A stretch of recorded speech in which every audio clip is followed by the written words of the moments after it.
नमस्कार दोस्तों, कैसे हैं आप सभी। आज की कहानी का शीर्षक है मंथन मातृभक्ति का।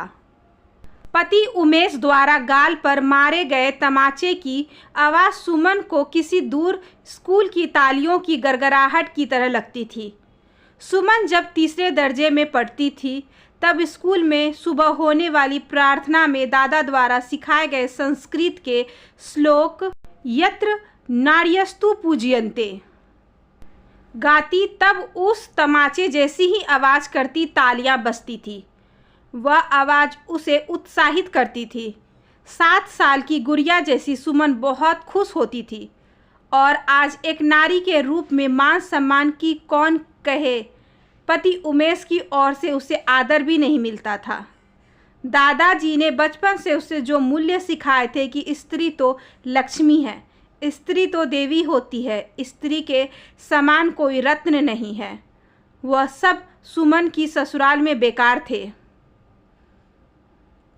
सुमन का पालन पोषण गांव में हुआ था। उसके परिवार में माँ बाप, एक भाई और दादा दादी थे।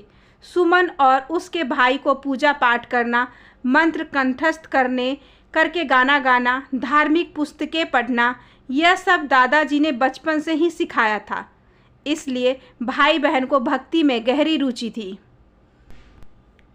जबकि ससुराल में इसका एकदम उल्टा था। यहाँ सुबह दादाजी की तरह कोई पूजा पाठ या धूप अगरबत्ती नहीं करता था। कोई सुबह उठकर माँ की तरह धीमे धीमे गायत्री मंत्र गाते हुए रसोई में काम भी नहीं करता था। दादी की तरह काली कमली ओढ़कर माला भी नहीं फेरता था। भाई अशोक की तरह दादा दादी और मम्मी पापा के चरण स्पर्श करके शास्त्रीय संगीत का अभ्यास भी नहीं करता था। यह सब सुमन को बड़ा अजीब लगता था। उमेश जब भी सुमन को कुछ कहता, सुमन यही सोचती कि उसका कैसा विवेकी और धार्मिक परिवार है और उसका कैसा खराब नसीब था कि वह इस परिवार में आ गई। फ़ोन की घंटी बजी। सुमन ने फ़ोन उठाया तो दूसरी ओर अशोक की होने वाली पत्नी थी आशा भाभी। उससे थोड़ी देर बातें करके फ़ोन कटा तो वह फिर सोचने लगी, मेरी मम्मी दादी और भाभी कितनी भाग्यशाली है कि वो ऐसे परिवार में है जहाँ महिलाओं को कितना मान सम्मान दिया जाता है। पापा मम्मी को कितना प्यार करते हैं। हर बात या निर्णय में मम्मी को बराबर का स्थान मिलता है और दादी तो उनसे भी बढ़कर दादा को प्यारी है। दादा तो दादी को आप ही कहते हैं। पत्नी तो पति को आप कहती हैं, पर पति तो पत्नी को तुम ही कहता है। पर दादा तो दादी को साक्षात देवी मानते हैं। लेकिन दादी रोज काली कमली क्यों ओढ़े रहती है, यह सुमन कभी नहीं जान पाई।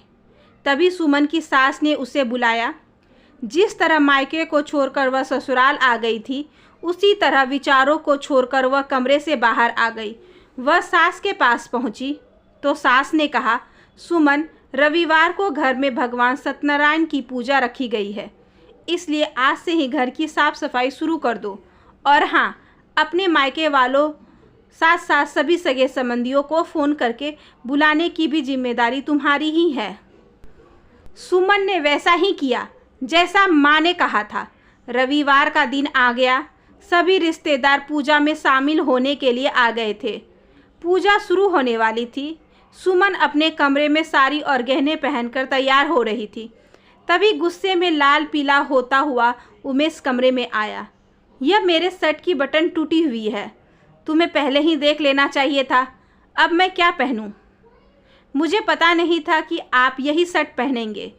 लाइए अभी लगाए देती हूँ बटन। अब क्या लगाओगी बटन, इसे रखो, कहकर उमेश ने सुमन को जोर से धक्का मारा और कमरे से बाहर चला गया। पीछे रखी मेज सुमन के सिर में लगी। सिर फट गया और वहां से खून बहने लगा। उसने जल्द से खून साफ किया।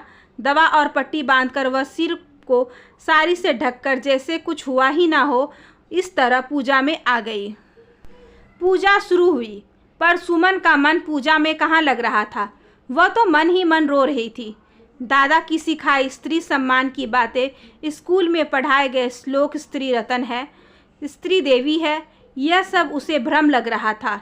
जैसे तैसे करके उसने पूजा पूरी की और रसोई की तैयारी के लिए रसोई की ओर भागी। वहाँ मम्मी और दादी पहले से ही खाना बनाने में लगी थी। वहाँ कोई दूसरा नहीं था, इसलिए पहले ना रो पाने वाली सुमन माँ और दादी के आगे रो पड़ी। तभी उसकी साड़ी भी सिर से खिसक गई। सिर पर पट्टी बांधी देख माँ ने पूछा, अरे यह क्या हुआ? सुमन ने रोते रोते पूरी बात बताई। मम्मी तो कुछ नहीं बोली, बस चुपचाप उसकी बातें सुनती रही। पर दादी बोली, अरे यह सब तो चलता ही रहता है, इसमें रोने की क्या बात है? किसी दूसरे ने तो नहीं मारा, पति ने ही तो मारा है ना।